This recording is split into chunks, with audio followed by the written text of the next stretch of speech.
Hi, it's Andy from Target Transfers and welcome back to 2 Minute Tuesday, your weekly bite-sized masterclass for garment decorators. And today I'm going to show you how to apply 3D vinyl onto any hat type. We're even going to go over the seam with this one. It's really easy, anyone can do it. So let's start the clock. So first up, you need to get your snapback. You need to get your 360 IQ from Hotronix. It's set it to high build. So just go to the library, select high build, and it's going to come up to about 140, 145 on the top, 160 degrees on the bottom. First step, get rid of that cardboard. Then you're going to pull the fabric out of the hat. So then when you place it on here, it's out of the way. Then you're going to pull this tight.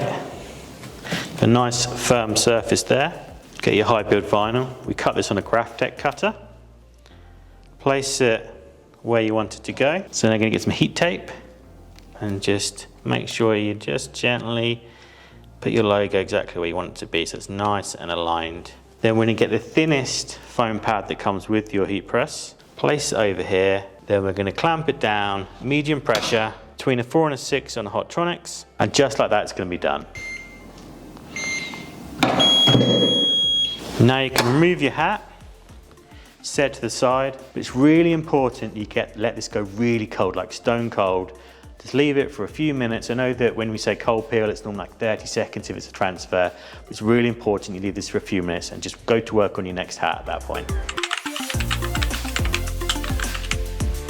So now we've let this go really cold, we can peel it away and see how we've done. This one's coming off really easy actually. Peel it away, you've got a high build finish on a snapback hat. Thank you very much for watching 2 Minute Tuesday. We'll be back again next week with another video. Don't forget to like and subscribe for more content like this.